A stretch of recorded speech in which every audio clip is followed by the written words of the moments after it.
And I wanted to share some healthcare facts that I ran across while doing my nurse wellness campaign research. I always knew that the United States spent more than other countries on healthcare, but I didn't know that we actually spent about $4.5 trillion annually on healthcare. And yet we have worse health outcomes. Mind-boggling, right? I thought I was an educated person, but after seeing 4.5 trillion, I actually Googled how many zeros are in a trillion, and it's 12, okay? It's a million millions. So 4.5 followed by 10 more zeros. Wow. And yet we have worse health outcomes. So it says on average, we spend about $12,197 per person, where other countries that are developed spend $6,514. So where is all of this difference in money going to? It looks like the biggest expenditure is for our inpatient hospital visits.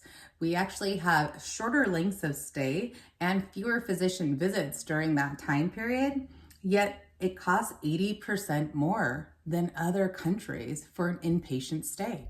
It's 12% more on an administrative fees. And so administrative fees, like what are those? I guess nursing administration, hospital administration, definitely I would think of CEOs. And I've talked a little bit here about the extraordinary CEO annual salaries and their payouts going upwards of $30 million a year.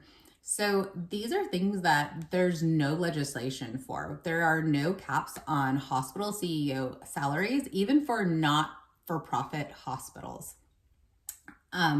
I did see some information on laws that had tried to be passed around 2015 in Los Angeles County, where they tried to cap CEO payout at $450,000 a year, and it was not adopted. Okay, there was not enough votes for it.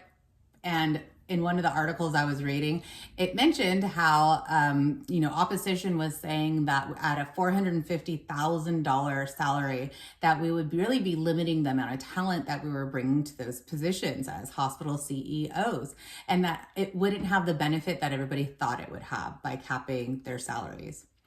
I found this super funny. Why did I find this funny? Because the president of the United States makes $450,000 and no one is concerned about raising that annual salary in order to recruit better talent. Just food for thought. Anyway, thanks for listening.